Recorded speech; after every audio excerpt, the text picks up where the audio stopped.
Hey guys, one small box, but I didn't want to leave you guys out of unboxing this one because I'm very stoked about this one. Came in today, and I wasn't sure if I was going to be able to make a video of it, but I couldn't resist, so here we go. Came in through Germany, and it's going to be issues inside of one series.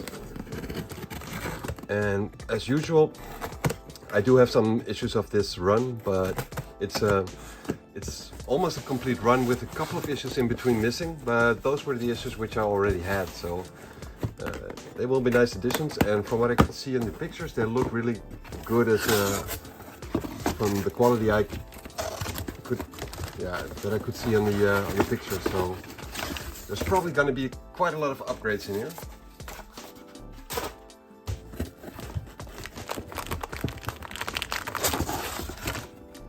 Quite sturdy, no bubble wrap, but the way it was packed, it seemed quite safe enough. Even though I gotta say that I'm not so happy with the way this looks here, right here. As you can see, kind of shifted a little bit in the transportation. Maybe the guy, the courier threw it, I'm not sure, but I've seen better packaging, so I hope the comics didn't get damaged that much, because they look really good on the picture. So now I'm kind of curious as to what the state the comics will be in. So let me just try and unpack this as safe as I can. As you can see, a couple of issues right here that shifted from the rest of the pile. Could have been done better, I guess. And this is sticking a little bit, so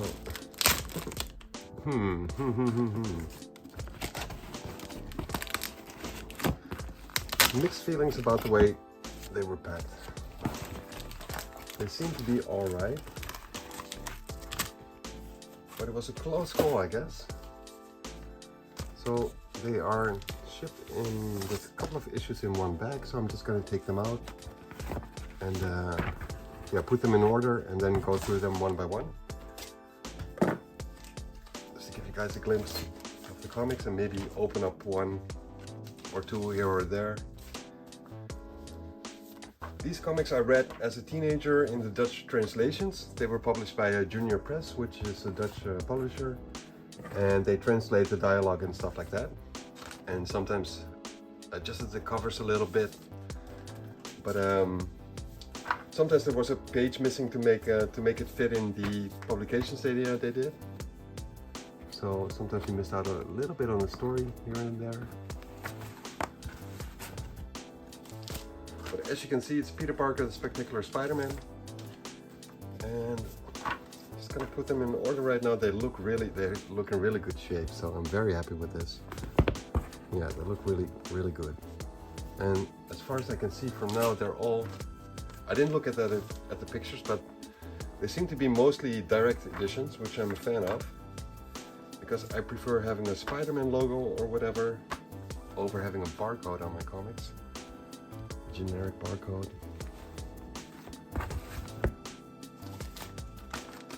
So yeah, I'm very happy with this. They look really great.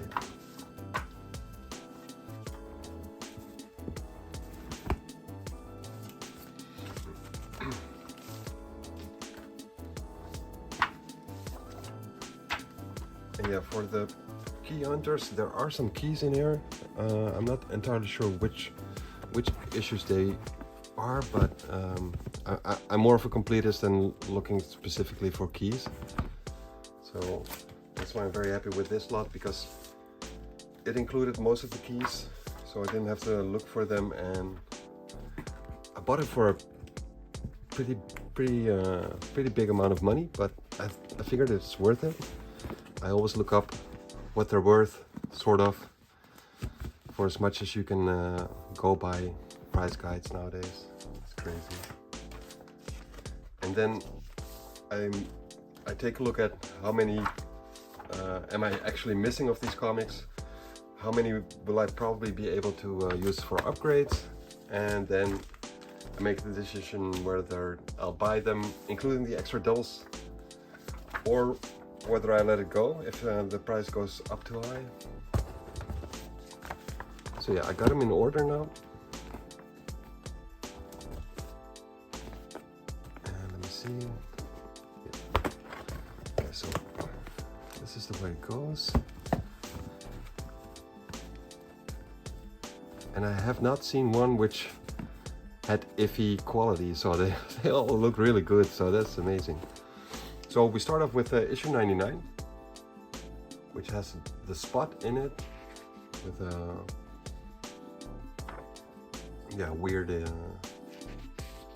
weird power set. I found him very interesting when I read it as a teenager, but I don't think he's been used very much. I think he recently made a comeback in one of the Spider-Man titles. But yeah, it's got the Black Cat in it, and the Spot, Kingpin.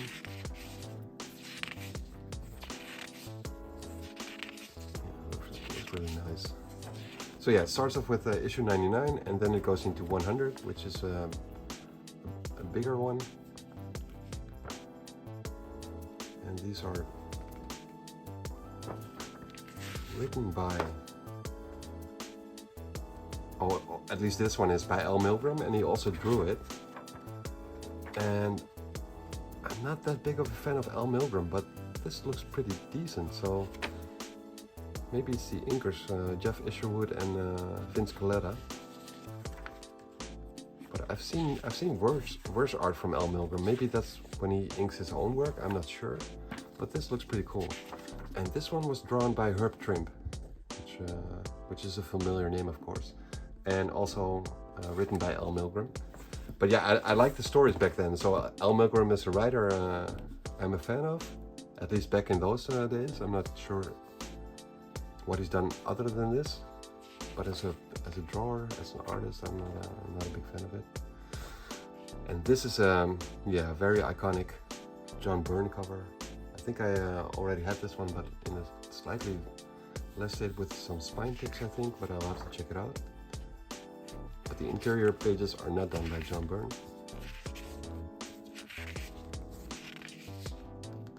With what's his face? What's his name? Strike or something? Blue Strike? I don't know. I don't remember. Does it say anywhere here? Can't really make it out that fast, so I'll just skip through it.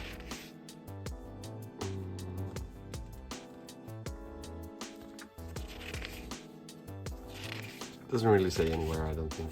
At least not that I can find it very fast now. So.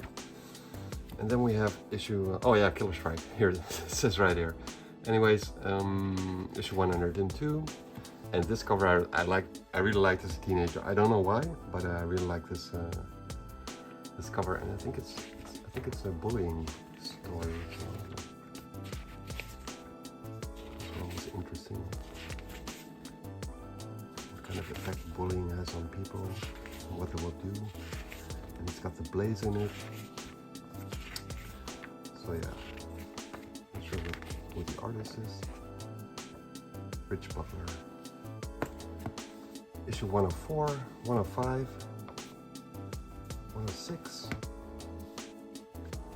107, 108, 109, 110, 111, with the Puma and the Beyonder, part of the Secret Wars crossover. Secret Wars 2 actually. So this was 111, and then it goes to 114. So 112 and 113 are not included. 115, 116, 117, 118. As you can see, they look really good. 119 against Sabretooth, and I think the Foreigner, if I'm not mistaken.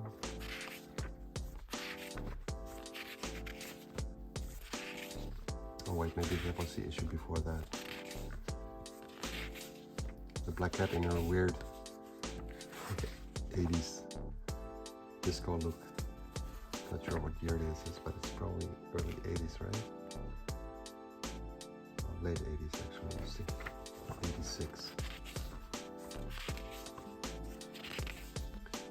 Harry Osborn and Mary Jane.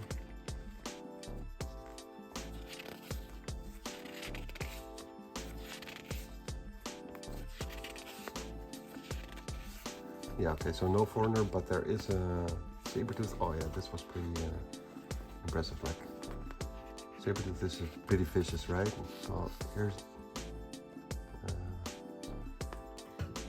he's getting his head smashed in by the Black Cat, and she just keeps on pounding him in the street. So that was pretty impressive when I was a teenager, with her giving a wink to Spider-Man who's watching it all unfold. So then we have the Marvel 25th anniversary cover. In that month, they did all these, all their issues had this border around, which I thought was pretty cool.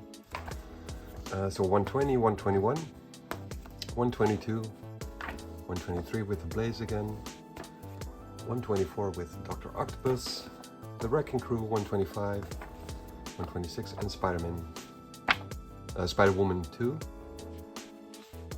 Who randomly popped up in Secret Wars, I think. And I like Julia Carpenter. And actually, Spider-Man's black costume design, the Venom design, is based off of Spider-Woman 2's. At least back then it was. So this was 136, no, 126, 127, 128, 129, and then we have 130.